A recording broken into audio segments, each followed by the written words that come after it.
the truth comes out, when the truth comes out, you can run, but you know it's ending. At the bottom of the grave, you're digging out. All right, so with all the news going on now with Fauci lying about everything, right, including forced masking of our kids, I want to show you this old interview I did with Newsmax from like 4 years ago. And it was about my son in Downers Grove South High School. He was punished because he got a little bit of dad in him, and he led the charge of going to school without masks. And so now that we have Fauci, he's bragging about school closings. They find these old clips and text messages and stuff, right?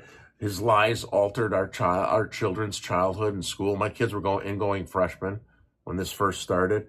And it was a mission that the masks were publicly motivated, forced masking on our kids. So I was pissed off back then. And I made a mockery of them. I bought these masks from this company that were like mesh. You could see your face. I sent my daughter, she follows the rules like mom. My son is more like me.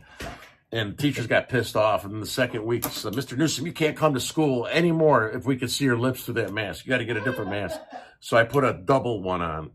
You still could, it was not the same as wearing a full mask. I would wear hillbilly masks. I was insulting. I'd show up to school board meetings with hillbilly masks on. I'd wear a t-shirt, sat right in front of this arrogant Marxist superintendent, said, fuck your mask. One of the school board meetings, I walked around right in front of their live camera where they film it, and I'm standing with the FU, fuck your mask t-shirt, and I'm looking right in the camera, and I'm looking around, they're filming. You know what's ironic is this is before I became an two-time elected committeeman, is the Republicans in this Downers Grove area were upset with me wearing that t-shirt. They were upset. One guy had the nerve to come up to me, I didn't even know, and say, I appreciate it if you don't wear that shirt next time. It was like kind of like, fuck you. He goes, it's offensive. I go, it's offensive. They're giving us kids strap-on blowjob books. Don't tell me about offensive. Of course, I didn't listen to them. And, to this day, I don't listen to the Republicans. They're a bunch of irrelevant nothings. So all kinds of goofy, funny masks. I made fun of them all the time. So my son had the opportunity to lead the charge on going to school without masks. And the school board hates me. So my son shows up, and what do they do to my son? Because he didn't wear a mask. And this is right when the state of Illinois was going to be told they couldn't force us anymore. But this is before it was fully implemented, right? They made an example of my kid. They put him in a fishbowl glass room. The walls all glass, so when the kids come into the cafeteria, they can see him sitting there, right? My kid don't care. He's goofing around, but they punished him. They segregated him by himself. And then the other kids that were doing the same thing as him that were revolting against masks, they put him in a different room somewhere else. And they had my son sit the whole day so everybody can see him. They put him on display. And so I was on Newsmax about that. And I sent them photos of my son. One of the photos you'll see, he's looking down like he's all sad and depressed, right? He was actually playing on his phone. And so I didn't send him the photo where my cocky young son was doing a double bicep into one of the kids took a picture. And I didn't expect them to show that photo during my Newsmax interview, because I was telling my poor son, he's humiliated. Wait till you see these pictures. And right in the middle of my interview, he throws up the double bicep. I'm like, oh my God, how am I going to say my son's all upset when he's being cocky, little Italian kid, right? So the interview is pretty cool. The guy interviewing me from Newsmax, I had him my kid wear a Let's Go Brandon t-shirt on purpose, right? Because it was kind of back then, if you remember, it was kind of like F-U Brandon, right? And so I forgot the name of the host on Newsmax said, well, is that maybe why they're punishing your kid? I'm like, no, I told him to wear that t-shirt. So here's the Newsmax clip. Hope you enjoy it. And fuck those guys forcing masks on our kids, and Fauci and all those scumbags that hurt our kids. We were all right. We were correct. All of us parents that fought back were right. And look what's happening now. And nothing's happened to these scumbags. Welcome back to American Agenda. An Illinois father is speaking out after his son was suspended from school for not wearing a mask. Maybe that was it. The 15-year-old boy was told by school members that He, in fact, had to wear a mask and was then taken into a room within the school where he was instructed to wait. Joining us now to tell us more about what happened is the boy's father, Terry Newsom. Terry, thank you so much for joining us. Tell us what happened then. Hi, Bob. Thank you very much. Yeah, so I think everyone probably heard what went on in Illinois on Friday. A judge ruled that Pritzker's order is illegal.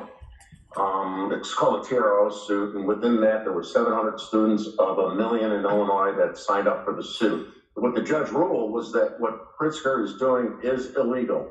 But in the meantime, it wasn't considered a class action lawsuit yet, and that's open for debate in the future. So basically, the parents are, like everyone else in the country, were very, very frustrated, right? It's been such a tragic for the kids. So we are sending our kids to school. Lots of them in our area are sending their kids to school without masks. So my son Anthony went without a mask, and then he was taken by the dean.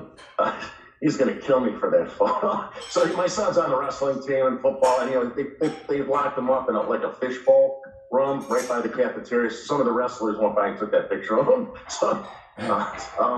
So anyway, they locked him in there because they said it's not in effect for everyone, and that is in fact true. But from the ruling, from the judge here, our school likes to be very big in inclusivity, and so do the parents, right? So if this was ruled, the court finds the plaintiffs have protectable interests not to be subjected to any mandate by the governor.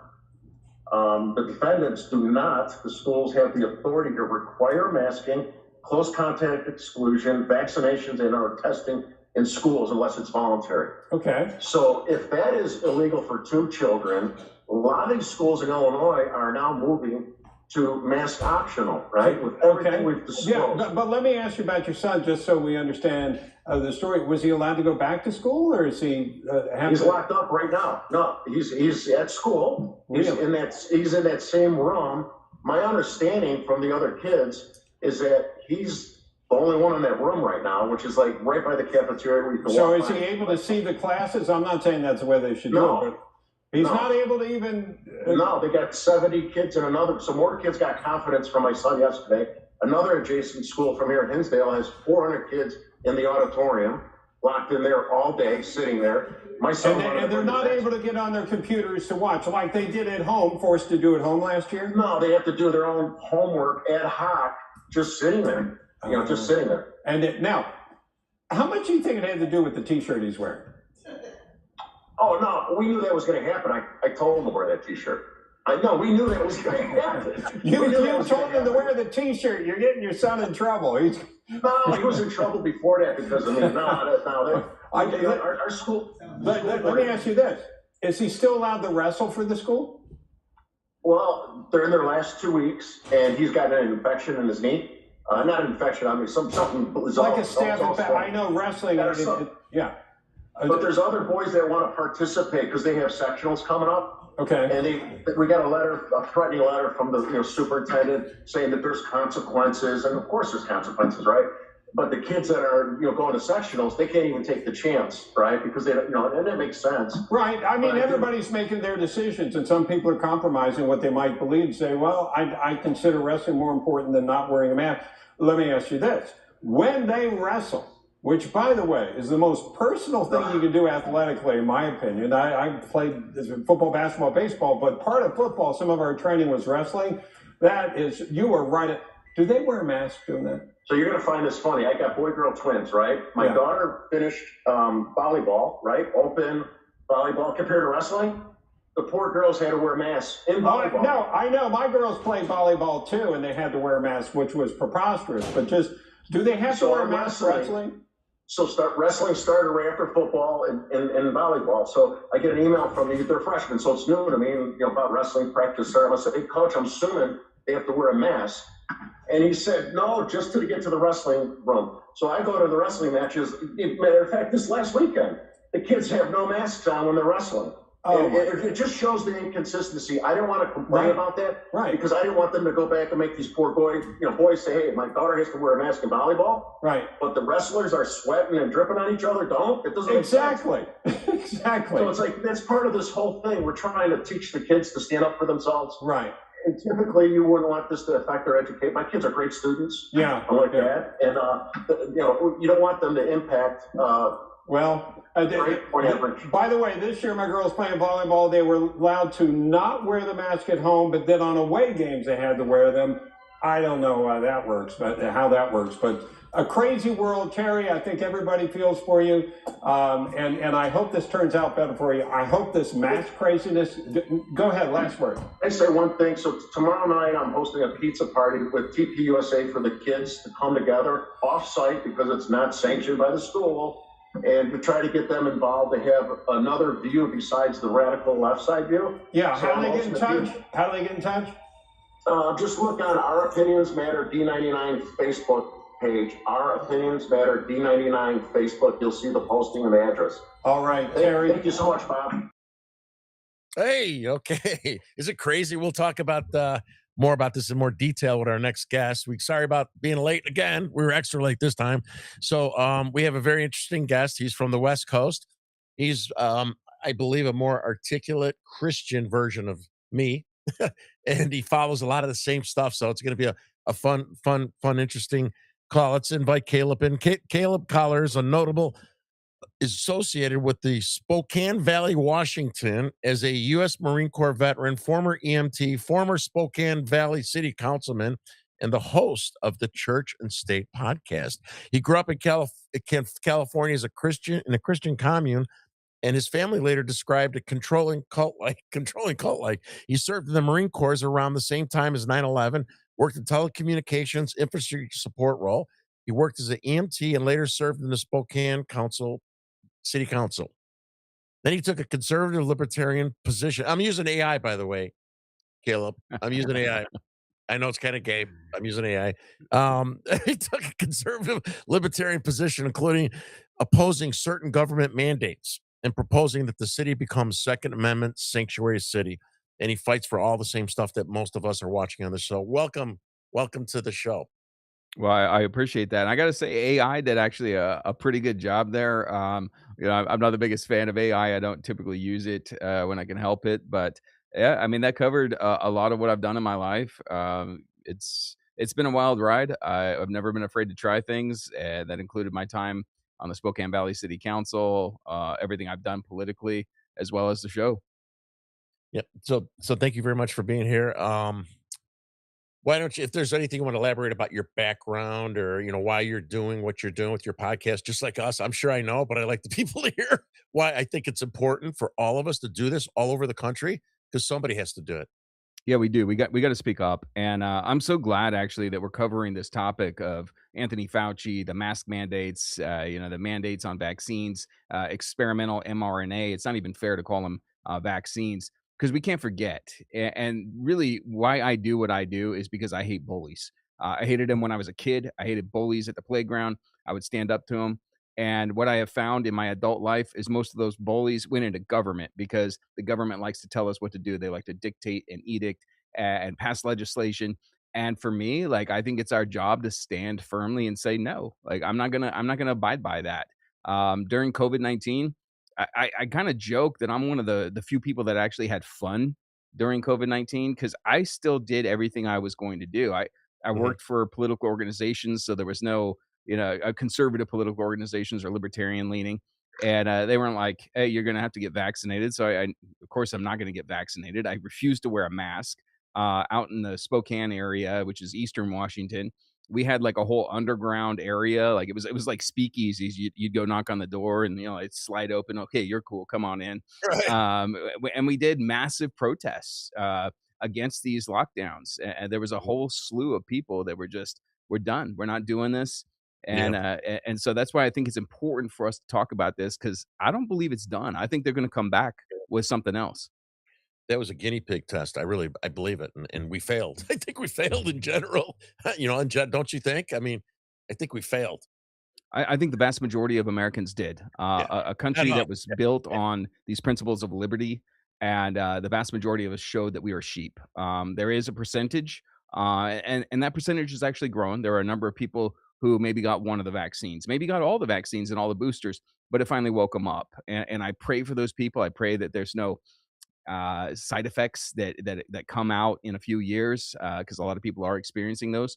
But we Mhm. do need to raise that army, and we certainly don't want to be those individuals that are like, oh well, I never vaccinated, I never wore a mask, so if you ever did, you're dead to me. No, look, we Mm. need those people. We need those people who woke up to something, because all of us were in that position.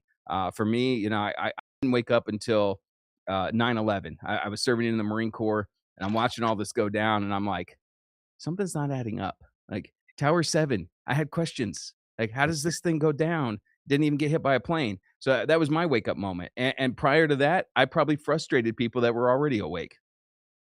Yeah, yeah, with the vaccine, I had stage 4 prostate cancer 13 years ago, then I got, melanoma 5 years ago. I was in the middle of immunotherapy at the University of Chicago, right? Politically strong back then, right? So they got whatever they wanted, and I could have been one of the first in the country to go on the vax of because of a, oncology patient, and my oncologist tried to basically shame me in taking the vax, and I almost took it. I'd have to go every 3 weeks to get my immunotherapy for a year, and I can't tell you how many times in my head I'm driving there and I was gonna take it. You know what I mean? Because he's like shamed me into it, and I didn't wanna take it, and it was just common sense about the mask, right? That's why I put that with all those masks on. If you remember, I used to say, "Fauci, 1, no mask, 1 mask, 2 mask, 3 mask," sarcastically, and I remember the very first day I got immunotherapy, the hospital was shut down except for cancer patients. And my wife and I are driving down Stevenson Lakeshore Drive. Nobody. It looked like something from a movie. It was scary. It was like nobody in the city of Chicago. I mean, like the heart of Chicago. And then I get up to the 5th floor, the cancer floor, and like a lot of people had the oxygen and stuff. And I did not wear a mask because Fauci, I remember this vividly because I didn't wear a mask because he said not to wear a mask. I didn't know who he was, right? But I have all the construction masks and stuff. I could have put on, and I didn't wear it. I'm like, yeah, that guy said we shouldn't wear a mask. So I'm sitting there on the IV, I grabbed my mouth, and I was scared because the first patient that died in Chicago was at University of Chicago that week from COVID.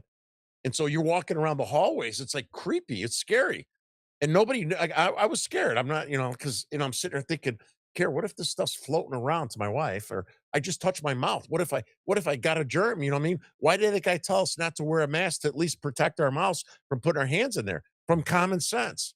And then he goes to wearing a mask, then 2 masks, and then my oncologist, when they started getting it, the nurse took the, vax first, and every 3 weeks, I said, "No, no," and he got mad. "Why aren't you doing this?"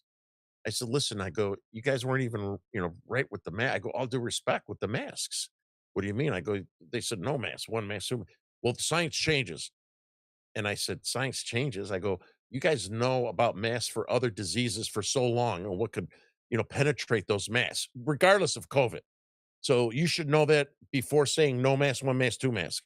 And he's like, "You're the only cancer patient, the whole University of Chicago that didn't get a vax." Thank God I didn't get it. And my Yeah, prostate you're cancer still came back. here. Yeah, my prostate cancer came back coincidentally. I had a reoccurrence. So based on what we're learning now, right, Caleb, I could have been screwed, right? I'm hearing about all that turbo cancer and stuff. And thank God I was a hard-headed dago and I didn't take it. Well, there's something to be said for hard-headed Dagos. I can say that because I'm also Yeah, Italian. I'm a quarter, even though my appearance doesn't look that way, and my name yeah. doesn't make you or lead you to believe that. But we got to remind people of the craziness. We got to remind people of how evil Dr. Anthony Fauci is. I love that you had the image of him in that glass box with the sand fleas all around him, because I like movies. I'm sure you guys like movies as well. When you're introduced to a bad guy, but you're not really sure if he's the bad guy, like one of the things that you want to look for is, does he mistreat animals? If you're watching the movie and all of a sudden he kicks a puppy and you're like, oh, that's the bad guy, right? Okay, Anthony Fauci experimenting on beagle puppies using sand fleas, locking them in a cage with just their head there, dumping in a bunch of sand fleas while they eat the flesh off of them. I'm pretty sure that designates you as a bad guy. Yes. Yeah, no, yes, and he comes across presidential and like he's done it for so long, And I have people here in this state, well, he didn't make the laws, it was Pritzker and stuff. I go, but he influenced, he lied, he manipulated, he knew what he was doing. And no, he doesn't make the laws. And we know that. That's how you run the government and the presidency and governors and stuff, right? They take recommendations from the quote, the experts.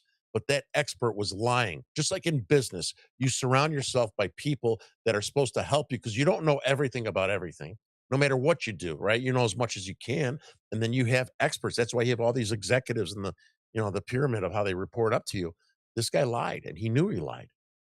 Yeah, and that's clearly evident. I mean, when we have him in front of the representatives, and they're asking him questions about things, and he just pleads the fifth over and over and over again. Look, 111 times.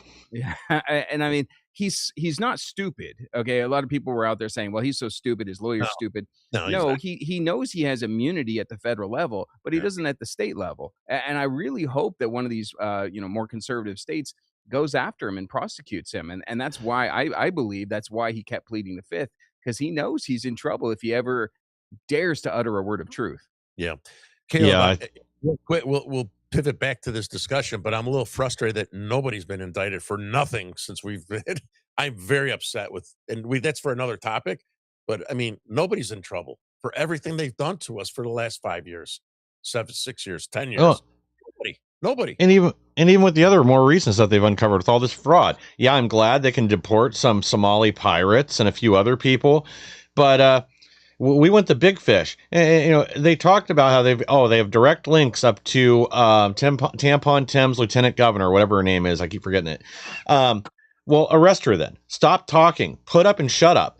Yesterday we were talking about this Ilhan Omar thing that gets brought up again.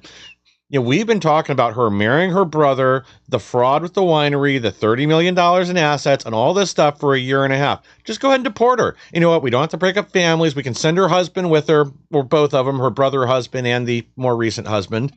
We'll send them all back to Somalia, and at least it's something. But yeah, Fauci, I'm glad Florida has some testicular fortitude and is probably going to prosecute Fauci, but they need to in Missouri and Ohio and Illinois and other places. I mean, it's not, this guy's already over 80 years old. We don't have to lock him up for that long to put him in jail for the rest of his life. So it can't be that difficult, guys. Get it together. And if we don't start arresting some of these deep staters, like John Brennan, they've literally teased this 9 times. Oh, guys, there's a grand jury. There's another grand jury down in Florida. We're going to get him. But I haven't seen any handcuffs. I haven't seen any major arrests. If that doesn't happen soon, we're going to get smoked in this midterm, because there are a lot of people that are just going to sit on their hands. They're frustrated with the Republicans. They're frustrated with Trump and the DOJ, and they're just not going to vote. They just don't care. And I think that's a much bigger problem than a lot of people want to admit right now. I mean, I would agree with your assessment of the current political climate. I'm a Christian libertarian, so I'm not part of either political system, the parties, and I throw stones on my own show at everybody. Look, the system is completely corrupted, and it's not just Fauci, it's not just medical freedom. We're all angry about the Epstein files because we were promised that the individuals who were doing some of the most horrific things imaginable to these kids. I mean, some of the records are showing, not just molestation, not just rape, right, but also even as far as cannibalism in some of these documents that I've seen. So these are the sickest people out there, and Trump and his administration ran on, hey, we're going to release these Epstein files. I don't have short-term memory loss. I remember when they all came out and they're holding the Epstein files. We're going to get these to you. And all of a sudden, what Epstein files? We never saw those Epstein files. What are you talking about? Look, that's angering to the American public. It doesn't matter whether you're a Republican or a Democrat. Most people, maybe not some of the extreme Democrats, but most people want justice for these children. All right. Yes. And so, yeah, you're going to see something at the midterms, and I'm so tired of this is the most important election of our lifetime. We hear it. I've heard that all before. The talking heads. Yeah, I hear it every 2 years, right? We all do. And here's the thing. We want change, okay? It doesn't matter if you're a Republican or a Democrat. We want change. And people have been waking up to this for a long time. The same people who were all over the Ron Paul revolution, many of them flipped over and started supporting Bernie Sanders when he ran. Why was that? Why did a lot of those same Bernie Sanders people go and support Trump in 2016? Because we're looking for an outsider. We're looking for somebody that's not part of the political machine. And unfortunately, they either make it to where these people will never be elected, or a lot of these people end up being frauds. Yeah, Yeah. I am getting disappointed in Trump. I mean, like the first time I voted for him, people like, here in Illinois, it's probably the same by you, right? They hate him. I mean, like, I hate anybody that, the first time, the reason I voted for Trump was I voted for him because of who he wasn't. That's why I voted. Not who he Yeah. was, who he wasn't. That was why I voted for him. The second time I voted for him is for what he's done, over that period of time. Yeah. Now, the third time, I mean, I voted for him, the things he's done and stuff, but as now that he's there, it's like I'm upset, man. I was labeled a terrorist. I lost my job because of the Southern Poverty Law Center. All these guys, I didn't do nothing wrong, and nobody's been punished. Yeah. Nobody's been punished for any of this stuff.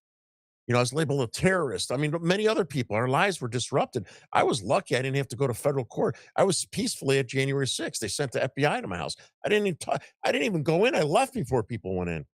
And all these Wait. people that had been for attorneys and, what I mean, and went to prison and lost their lives, their families. I mean, it's just awful. Well, I mean, They've think about weaponized everything. Oh, go ahead, yeah. Michael. Well, yeah, think about this real quick. And, think about all these FBI agents, people like Steve Friend, Garrett O'Boyle, Kyle Seraphin that came forward. Think about, the DHS targeter, Aaron Stevenson, and we've had him on this podcast before. He's the one, along with Tara Rodas, discovered these 380,000 missing kids at the border.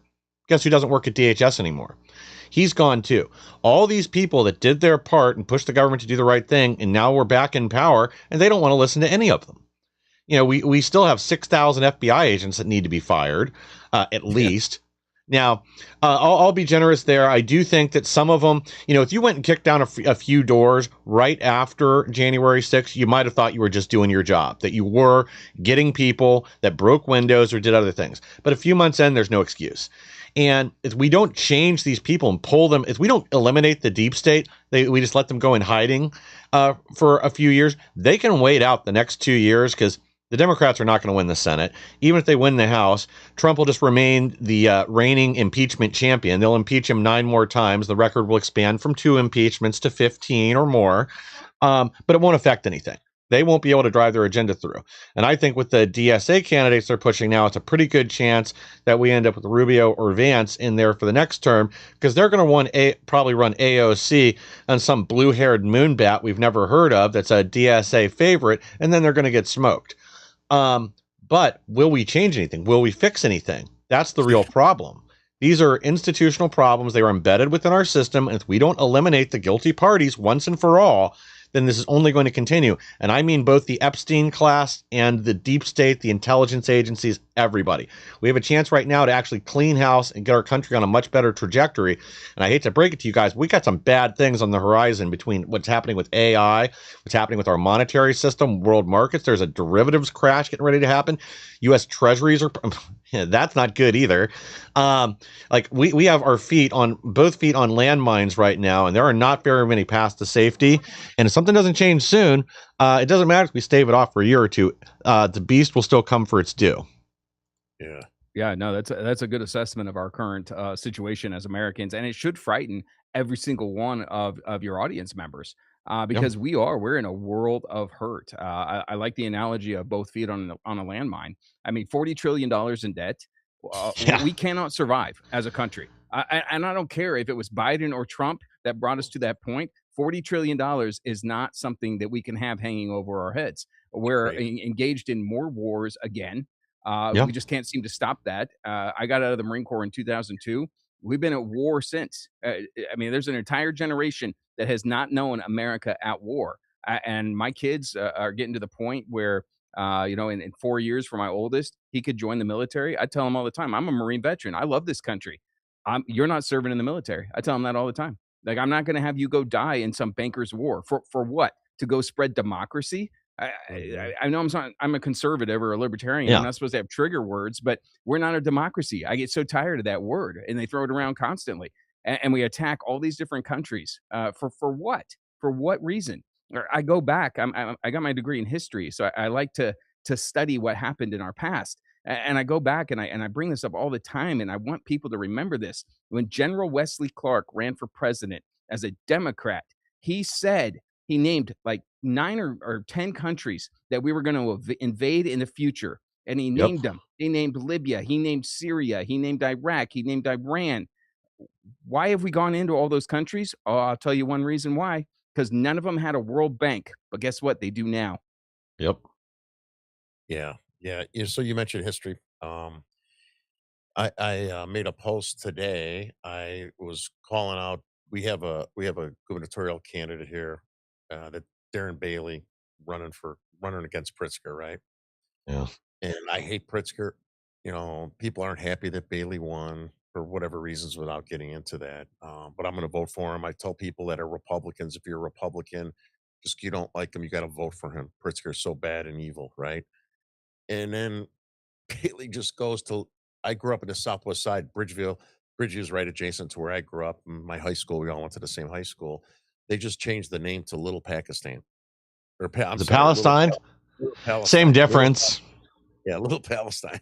And this guy went and met with the Muslim there, and these, they're not here to simulate. They're not No. here. We just had Lieutenant Colonel Alan West on here, and people that know all this stuff all the time. These people are not here to simulate. They're not like the other immigrants, not like the Italians, or what I mean. They come here and try to simulate. And for him to go over there where they were vote 80% Democrat in that area, it's Little Palestine. There's only 400 Republican votes there, guys. 400. Why would you go and betray our motivation here in the state of Illinois is awful.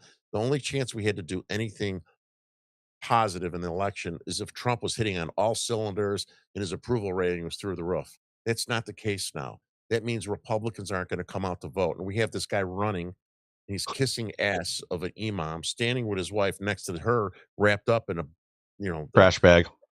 yeah, and it's like, "Oh, yeah, we have so many things in common." Really? Like, we treat our women like animals? We wrap them up, they can I mean, eh, it's a betrayal, and for these politicians, for him to go for 400 votes, I mean, they're selling us out on both sides. Yep. Yeah, they are, and intentionally so. Carlos the Jackal, many will remember him as one of the more prolific terrorists back in the day. He said the West can only be conquered by an alliance of the red and green, the red-green axis. A lot of people Yep. talk about this, but that's what they're doing. And the communists in the United States, and don't get me on the DS. Well, we're not communists, we're socialists. Just shut up, okay? You're useful idiots. Socialism is the exact same thing. They are. They're useful idiots. But the communists of the United States are not like the communists of the Soviet Union. Okay, these guys were tough. The communists in the United States, as you said, the blue haired wingbats, or I think is what you've described them as. These guys aren't tough. No, they're Half not. of them don't even know they're guys. They Yeah, can't figure that out. right. So the red axis is not going to be able to stand against the green axis. The Muslims are Yes. using the left, and once they gain control of areas like Dearborn, Michigan, Yep. then you'll actually get to see what they really stand for. Yeah, and if these You trust fund retards knew anything about history, all they'd have to do is look to Iran. yeah, The Caleb, sorry. Go ahead. yeah, sorry, I'll be quick. They banded together, the Islamists and the communists, and they overthrew the King Pahlavi. And what did they do next? They executed the 10,000 communists. They went through the colleges. They cleaned them all out. They're all dead. And that's what will happen here too. They'll use them. They're retards. I mean, these are a bunch of mentally ill trust fund kids that want to go play revolutionary. But the minute things start happening, they'll be the first ones they kill because they're the ones that know how to foment a revolution, and that's not useful to the Islamists. When I made the statement to Caleb about history, and I forgot when I was finished talking about what happened with Darren Bailey, is I brought up history, and that's why I want to ask Caleb what his history background is. That look what's happening in Europe, real time now. Look what's happening in New York, just starting to happening because of Madame, and look what's been happening in Dearborn. And Caleb, tell people what has happened over historical times with the Muslims in in Europe, right? In all these countries that are now Muslim, they weren't Muslim before. So why don't you give them a little education on history, if you don't mind? Yeah, there's a book that I would point to. It's called The Sword and Scimitar. I recommend it Yeah. for the entire audience. It's phenomenal. It's a hard read though because it goes into what exactly these jihadists were doing to our European brothers and sisters, what they would do to the churches, and the it was really wild because during this time period, the Protestants and the Catholics so hated each other that oftentimes they would band together with the Muslims as they were fighting each other. Talk about short-sighted on this one, but they invaded so much of Europe. And the thing about Islam that the audience needs to understand is if a country was ever controlled by Islam, they consider it still their land. And so when you see them like going into Spain, like what we just witnessed, right? They're not an invading army at that point. To in their mindset, they're just taking back their territory. So this is extremely troubling for Europe. I mean, England, London has been completely overrun. France is in, Hmm. is in the same boat, but we've lost, or I should say, these Europeans have lost their national identity. There used to be a time when the British were proud to be British. There used to Hmm. be a time when the French were proud to be French.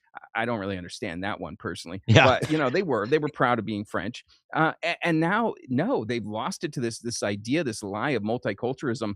And look, when we look at the United States, and we put our Constitution, which is a beautiful document, and I would include the Declaration and the Bill of Rights. They're just beautiful documents, in my opinion, inspired by the hand of God. And we compare that to Sharia law, they don't mix. They're oil and No. water. These Islamicists will tell you that, if they're being honest, that their adherence is to Sharia law, not to the Constitution.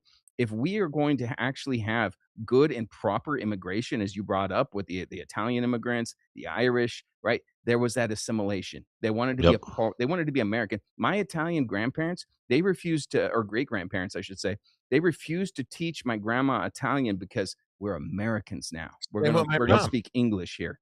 They did. My grandparents didn't teach my mom, and my aunts and uncles Italian. But then my grandma's, how we were all close together. So my little 5 foot grandma would come over and try to teach me Italian. I'm like, Grandma, I barely know English. I don't want to learn Italian. But they purposely, none of them, you pick up Italian, you grow up and stuff. But I mean, they purposely did exactly what you just said. They did not teach my mom and anyone Italian. And then she tried to teach us Italian, which is true. Now, these Muslims, they stay tight knit in their community. It's great. They have little cultural association. But like where I grew up, they changed the town, the street, the politicians changed the street to Little Palestine Way, all the They way named for, a street after a terrorist. yeah, for 40 blocks. And then me and Ben Berkwam, we went there the week they put the sign up, right?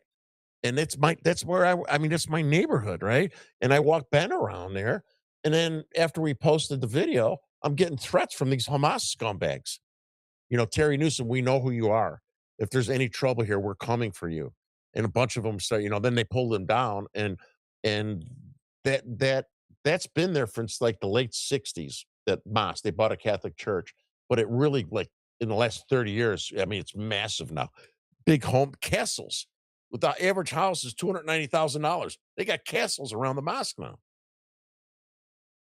Yeah, and this is why, and I'd really love the opportunity to transition towards the church. I mean, obviously, with a name like Church and State, I Yeah. go after the church quite a bit because there's a lot of problems Yep. within our church, and one of those is that we are so feckless and feminine as a church body, Yep. and we are not being strong in our words. I mean, I don't care if I offend you. The Hmm. entire Bible is offensive, and I'm a follower of that Bible. So I'm going to offend you by telling you things like there's only one way to heaven. You can be a secularist, you can be an atheist, you can be an Islamicist, you can be a Hindu, and you know what? You're following a false religion, and atheism and secularism is a religion, but you're following a false religion. And I'm bold enough to tell you, Jesus Christ is the only way. And I'm nice enough also to tell you that Jesus Christ is the only way because there's compassion in that statement. Yes, it's a bold and maybe even controversial statement, but it's one that's designed with compassion because I don't want to see people burn in hell. Maybe that's just me, but there's a lot of other Christians that feel that way also. But we've got pastors that are preaching prosperity gospel and seeker sensitive. And I don't want to see, some 50-year-old man try to put himself in skinny jeans so that he can be cool and hip and trendy while the fog machine's going and he's sipping his coffee and telling me basically a TED Talks conversation with a little bit of scripture sprinkled in there. That's not Christianity. We need bold Christianity. That's really the only way to make America great again. Agreed. Yeah, you know what upsets me is, we talked, I was a Catholic, I am a Catholic, but I'm not a good Catholic. And I was so upset when I started this battle, never involving politics, right? When I went to the forced masking and then I found out about the gender queer and the porn. And I had these I had these here since I had you on too. So this is what kind of launched me nationally was I had these posters made up. Yes, you guys see those? Yeah. Ooh, It's from gender queer. yeah, I remember this book. Yeah, and so I went to the Catholic churches all around my kid's school, being that I was a Catholic, thinking I was gonna get lots of help and stuff. None of them called me back, Caleb, the priests. I went in and nobody called me back. I was shocked. I mean, that's when I started getting upset. I'm like, "What the hell?" I said, "I need some help speaking out at the schools with our kids." None of them called me back. The women, I would leave it, they're like, "Oh my gosh," I go, "That's in our kids' schools here in Downers Grove, and all these Catholic churches are in the area." Not one took the time to call me back, and I said, my message was, "I need help fighting this." And that should have been answered. That call should have been Yeah. answered by every single Christian, every single American, people who love liberty, people who love the Lord. Like that is a call to action. If you see there is pornography being peddled in the school and they get upset, those same people who say this is so good for our kids, they get upset when you show up to a school board meeting with that exact same book and say, look at Mm, this. This is in your book. Put that away. Right. Or you could even get arrested for mhm. showing pornography in a school board meeting, but they're putting it in front of our kids and nobody reacts. I mean, yes, there were a few, right? There were some good people out there reacting, but as a whole, Yeah, we yeah. Yeah. didn't react to that. I couldn't get one father to hold those posters for me. I think I told you before the show, right? Not one to help me. We have our Senate minority leader, 6'8" jolly green giant. His daughter, my daughter, on the same volleyball team. I asked, he's a Republican. He's not really Republican. He's not. He's not. Undocumented Democrat. John Curran is a pussy. He's 6'8" pussy. And I said, could you, when I was getting pummeled in the Southern Poverty Law Center, all this attacking me, saying all this crazy stuff about me, could you at least say that porn doesn't belong in our daughter's school? And oh, Tara, if I get involved, it'll become political. It'll be It's all right. distraction. I was brand new to like right when I was going to run for to be my first time as a committeeman. I'm like, well, what do you mean? I go, it is political. They want porn and drag queens. We don't. I don't understand. Well, the guy was getting paid off by the teachers union. And so I hit him hard. I hit the Republicans got mad at me. I don't care who he is. If you don't defend your own daughter, your own child, and simply say something as simple as porn doesn't belong in the school if you're worried about the politics, he refused to even say that.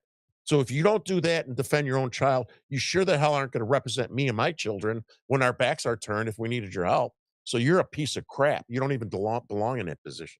You're Well, absolutely right. And I've already brought up movies once. Might as well do it again. Everybody likes to watch these movies, especially guys, right? We like these hero movies. We like to watch Braveheart and say, "Yeah, I'd be William Wallace, right? I'd be standing up to him." And then you get the opportunity to do so. And which character are you? You're not the main character. I'll tell you that right now. You're not the hero of the Yeah. story. You're Yeah. selling out. It's like that movie They Live with Roddy Piper. The guy, yeah, yeah.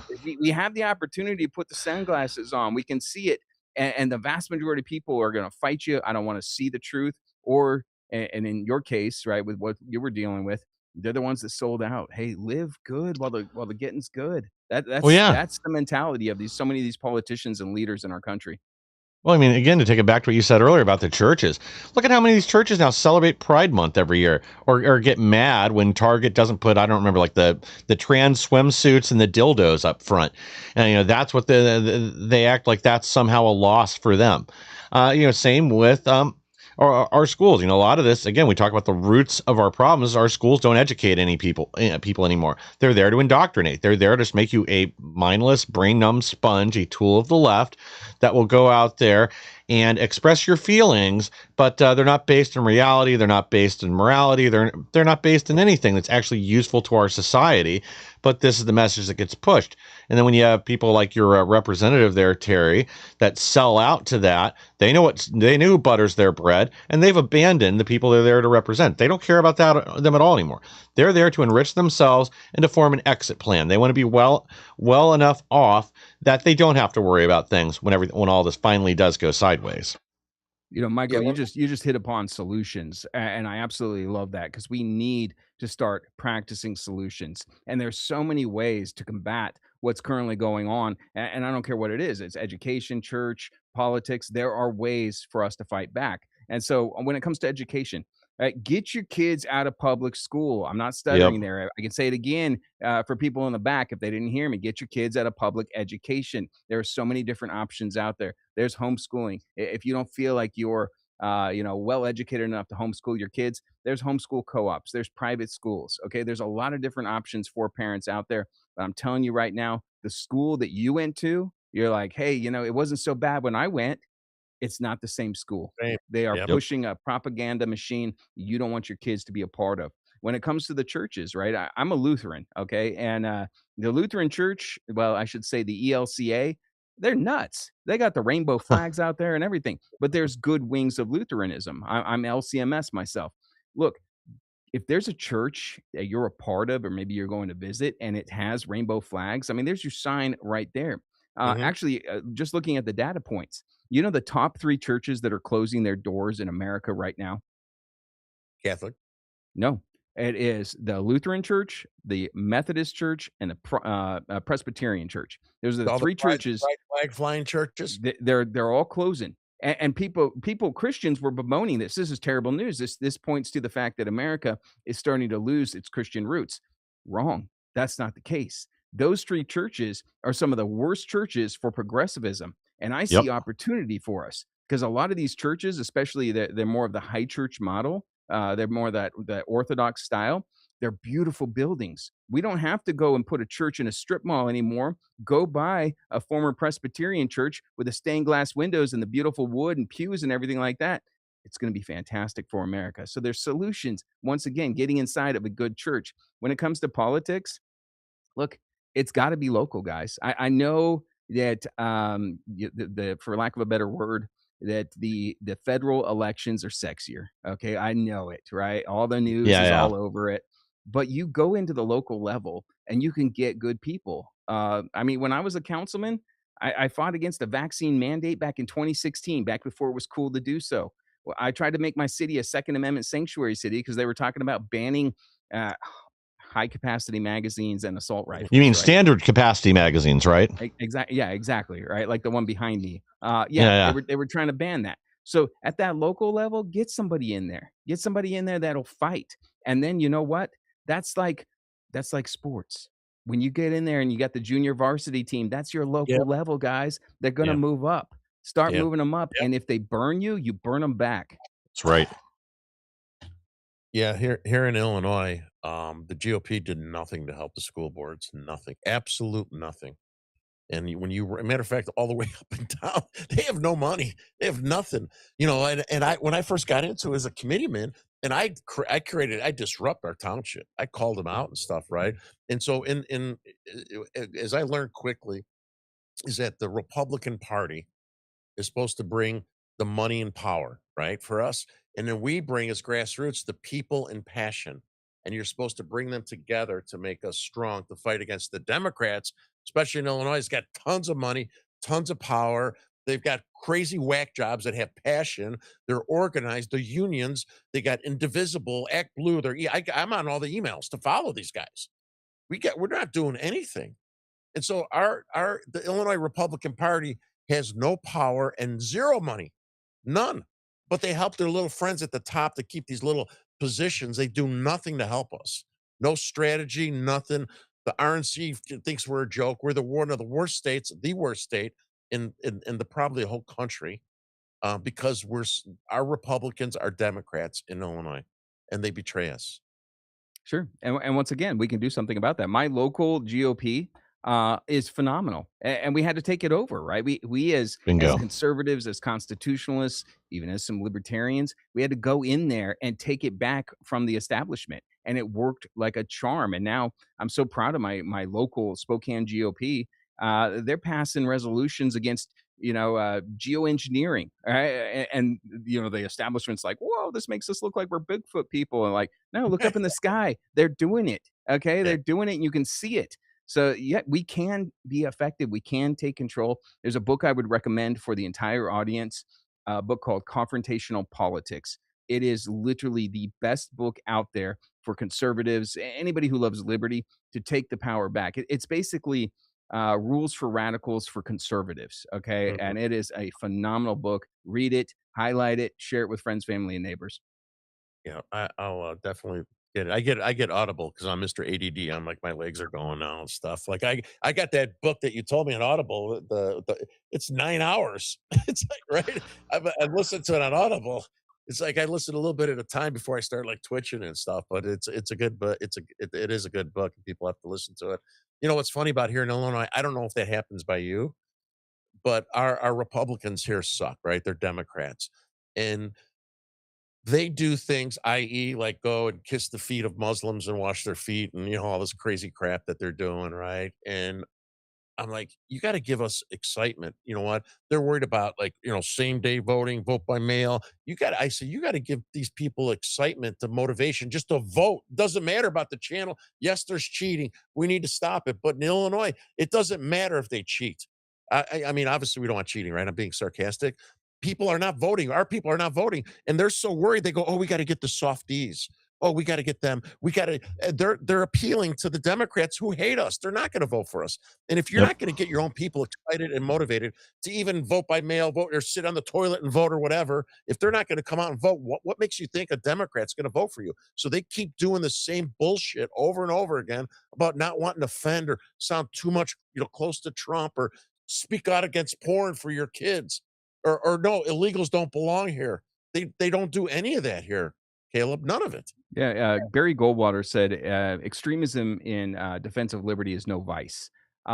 That's what's attractive. Okay, you want to attract people to the Republican Party. You know what attracts people? You know what's exciting? Liberty. Liberty Doing is something. exciting Yeah. for people to live free, to where we don't have to listen to a bunch of government bureaucrats telling us what to do. We can live free. We can go and do what we want to do under principles. That obviously there's some protection for life, liberty, pursuit of happiness, property, things like that. We have that enshrined in our Constitution, but we don't need the rest of us. Like I know I'm probably an extremist over here, but Yeah, cut the right. government, all government by 90%. Let's go. Yep. That's a great start for me, and that would benefit every single person, whether you're a Democrat, a Republican, or a libertarian.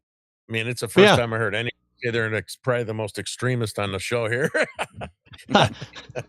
Well, I mean, you're right though, because I mean, the time for being passive ended 30 years ago.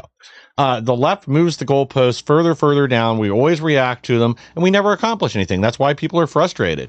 And I think the new conservative party is not going to be what these blue bloods want. They want to be able to keep writing strongly worded letters and fundraise. They don't want to solve problems. We're sick and tired of that. It's time to make some major cuts to government. Like when I see these fraud schemes with Medicare and autism, whatever else, my first thought is, why the hell are we funding this stuff to begin with to even allow there to be a possibility of fraudulent claims? Why are any of our tax dollars going to any of these programs, period? Whether it's feeding our fam or feeding the future, or it's the homeless industrial complex in California. These all seem like state level problems to take care of to me. I can't find anything in the Constitution that says the federal government is your baby daddy and is going to pay all your bills. So I think we need to go back to that mentality and just start slashing things. We need to get out in front of things the left wants and cut them off before they can do them. They're all behind this 30 by 30, 50 by 50, wanting a third of the land in the U.S. To be reserved and off limits for everybody. And this seems like a minor issue. But, as we just said, we can't do that. And actually, the Federal Reserve holds a lot, or the federal government holds a lot of land in a lot of states that we don't have any business holding anymore. Maybe we should give it to the states with the condition that they sell it, allow for another expansion, let people move out of the cities. But we need to start taking the cards off the table before the left even has a chance to play them. Put them on the defense for once and start actually accomplishing our agenda.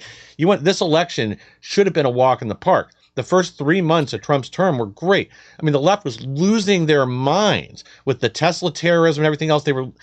Everything Doge was exposing. If we just stayed on that trajectory and actually made some arrests and stayed aggressive, right now they'd be pulling at 20% in everywhere but Nancy Pelosi's district and the few places in New York.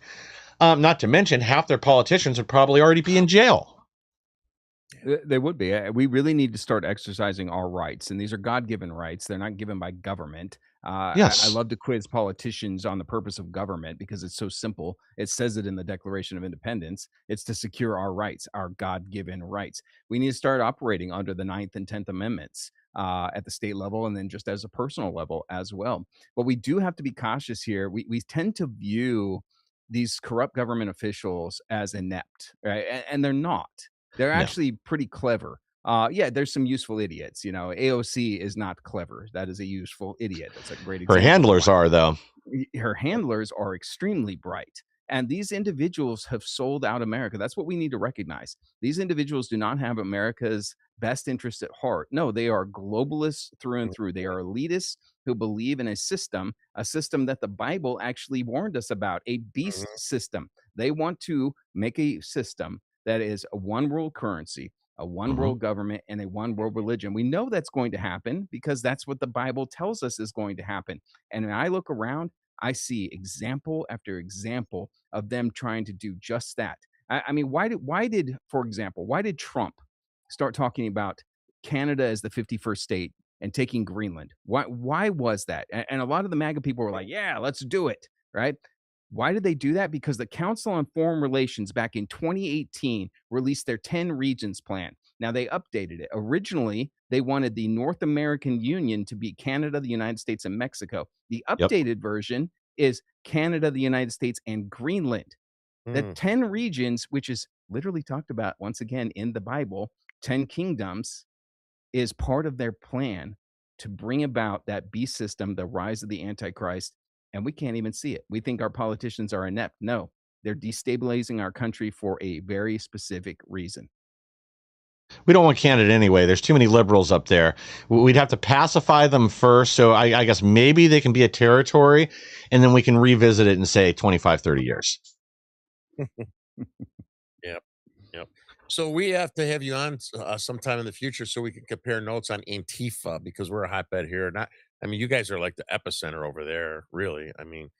But I think there's lots of them, and I would love to compare notes because I'm sure you follow them a little bit, don't you? Oh yeah, definitely. I mean, Portland, Seattle, yeah, that's like home for Antifa. We had the whole Chaz Chop area out there, like the whole zone. So yeah, Antifa is a powerhouse on the West Coast, and they're an enemy, and we need to call them out. We need to address them. They're enemies of America. But it has been an absolute pleasure to have to be on your guys' show. I would love for the audience to check out my show. You can find that. I'm pretty much everywhere. I'm even back on YouTube. They banned me because I wouldn't shut up about the vaccine, but I'm back on there. Really? And the website is churchandstate.media. If you go there, you're going to get hit with a really annoying pop-up. But if you fill that out, I personally call every single person who fills that out. Nice. So be patient with me. Sometimes I'll get a lot of hits, and it takes me a while to do that.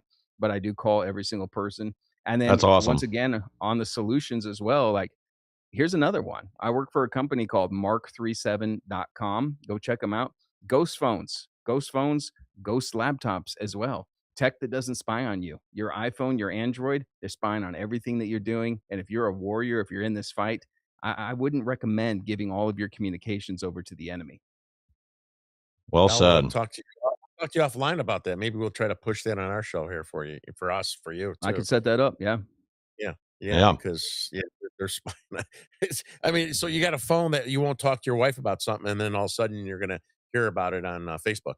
right? Yeah, I can take my phone and I can say, gosh, a vacation to Hawaii sure sounds great. And you know what's not going to happen on my phone? I'm not going to get all these advertisements for hotels and for flights and rental cars. No, Creepy, my man. phone doesn't do that. My phone Yeah. also it has some cool things. It has a sandbox. I can isolate an app onto my phone to where that app doesn't have access to my phone. So like I got Uber on my phone, but Uber's just a horrible app. But I Yeah. travel a lot, so I use it. So it isolates it so it doesn't have any access to my phone. I got a kill switch on this phone. If I ever got stopped, like what happened with Mike Lindell when the FBI grabbed him in the parking lot of Hardee's and they took his Mhm. phone, I've got Mhm. a little thing on here I can hit, put in a pin, it nukes my phone. I Nice. worked good for tech. Mike when that happened. We were wondering which of us was going to get grabbed next. Well, Yeah. I wish I could have had that when I was a criminal. That would have been happy. I'm good. Actually, it was like the big bag phones. It was so long ago. Well, thank you very much, Caleb. Appreciate it. Mike, you want to do your closing statement here? Oh yeah. And yeah, Caleb, stick around for a second when we after we wrap up the show. I'm going to introduce you to a few people I think would be useful for you. To our audience, thank you guys for being with us here tonight. Please like, share, and subscribe. Help us to grow so we can bring more people the news the mainstream media doesn't want.